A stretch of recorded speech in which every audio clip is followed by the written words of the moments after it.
Hello, my name's Natalie, and welcome back to another episode of the Existential Bed podcast, where I lay on an existential bed and talk about existential things.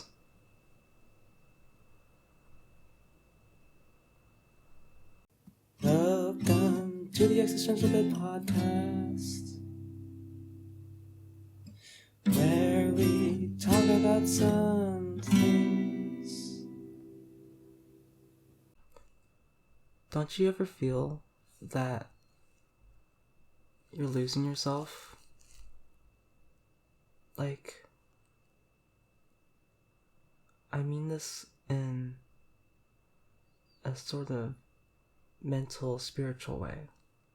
As in, maybe your body is all there, and you can fulfill your everyday physical needs, but no matter what you do, it feels as if you've lost something, and that you're continuing to lose that.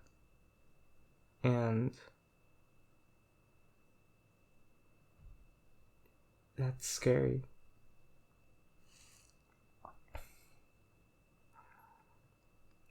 When I was in middle school and in high school, I knew something was wrong with me, and I could feel myself slipping away from the real world. I could feel the things that I know slip away. I could feel my mind slip away from my body in a way that was more of an escape than anything. And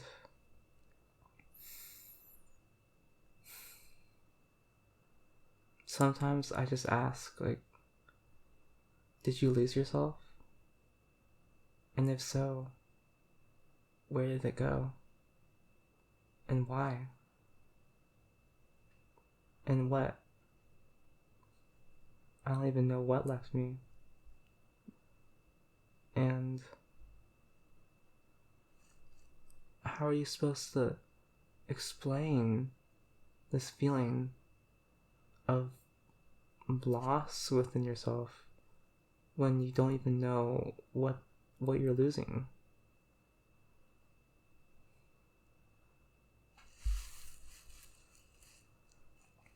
You know something feels wrong, but there's no words to explain it. You know it's not right, but no matter what you do, there's not really any words you can say to convince yourself that you, or anyone else for that matter, understands what's going on. It's heading headfirst into a sort of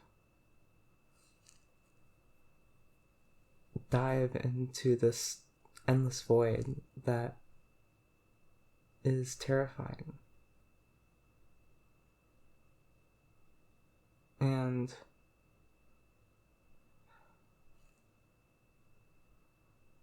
when you start to lose yourself, it feels scary. And you feel even more scared because you know something has to change, and you know that you are changing from a place that not that you necessarily liked, but was comfortable. And you're moving from somewhere that was comfortable into something that's scary and feeling like you've lost something. Because if feeling like you lost yourself is scary, the change is scarier. The change of trying to fix that.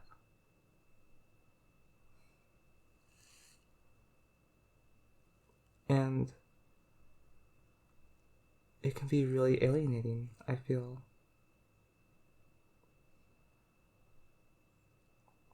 Because how are you supposed to sort of connect with others when you can't even connect with yourself? Maybe you can, but I feel that it's very superficial and very defense mechanism kind of ish. It's very separated from yourself. And when you put yourself out there, it takes breaking down that wall of loss, and the wall that we build is sort of our coping mechanism of just stay away from this. These thoughts make me uncomfortable. These thoughts hurt me.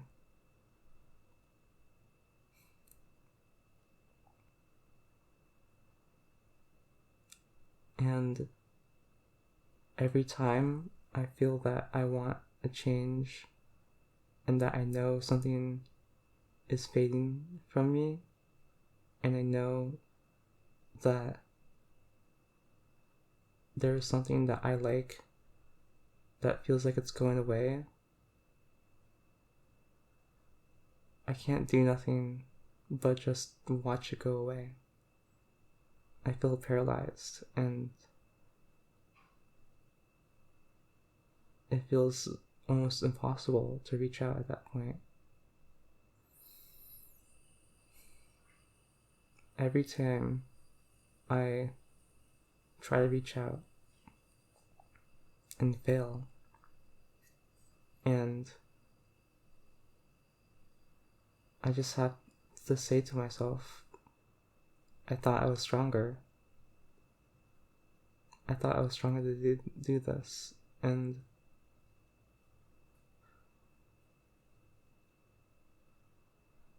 I thought I was strong enough to keep what I had in my possession instead of losing it. Because I know I don't want to lose myself. And I need something to come back. But like I said before, even accepting that is scary because of the change.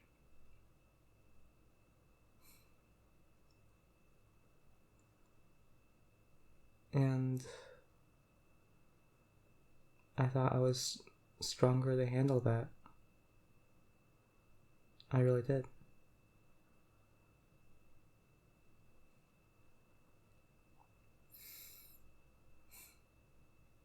Sometimes I think that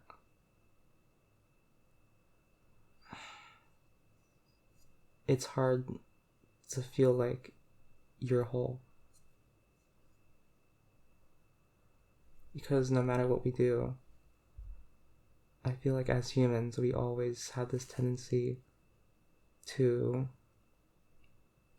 focus on our bad qualities, and maybe we focus on things that we aren't good at in particular, what other people are. And it just makes me think of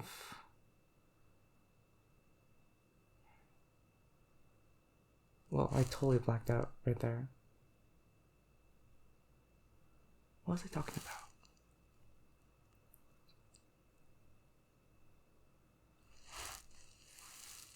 Did you ever get that feeling that you're like thinking so hard on something that you just completely forget it? It's a really weird feeling. Maybe it's like the brain just like pushing out something that's pressing down too hard.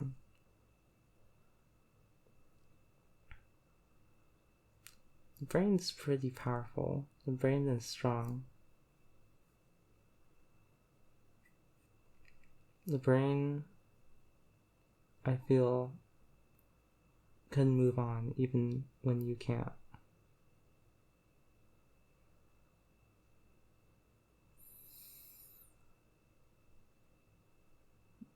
I thought I had more to say about this, and I don't.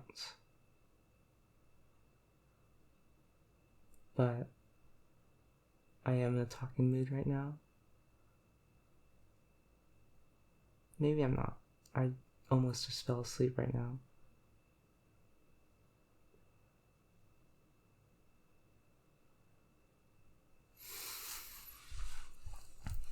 I thought I was stronger.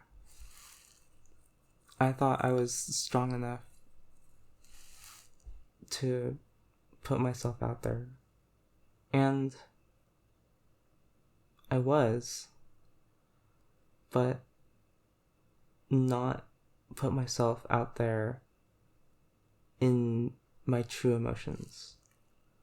I feel like ever since trying to become more vulnerable, I haven't been putting out my true innerness out to others, but sort of a carefully crafted version of my interior, which I feel like is not good. It paints a very different life of me.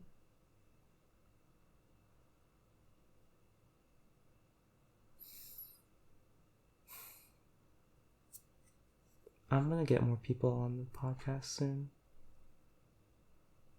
It definitely feels kind of lonely with one person, but there'll be a time where it might be like that for a while, where I'm just alone in my bedroom. And I am alone in my bedroom right now, but it doesn't feel as alone because I know that the next day I'll be surrounded by things and people that will remind me that I'm not alone and that I'm not losing myself, but in fact I'm feeling something come back.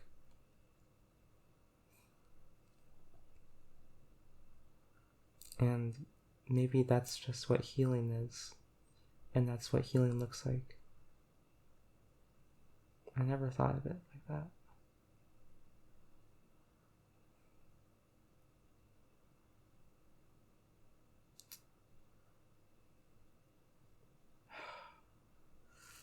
I think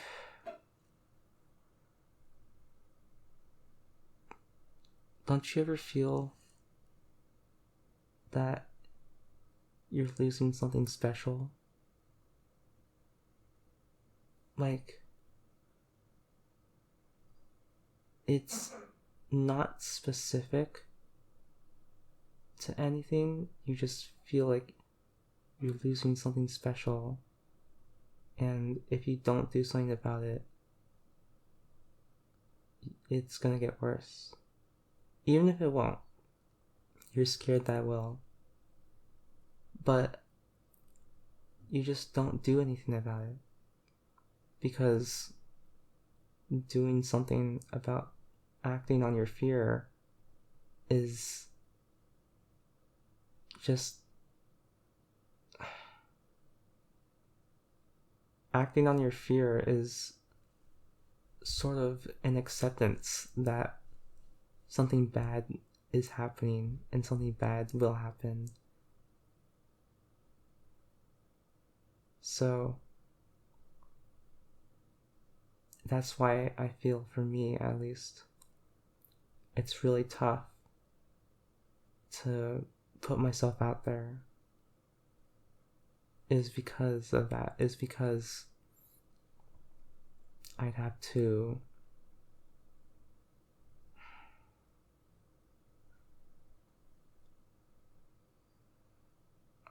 when I put myself out there, I have a very contrived, a very carefully crafted version of myself.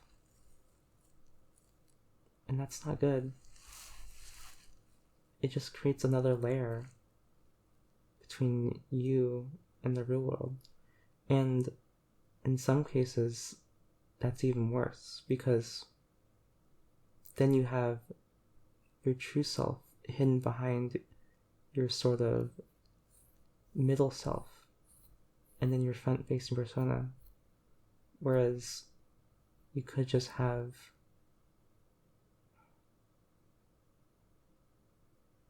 what was I saying? I don't know. I'm really tired right now. Maybe I'll end the episode early.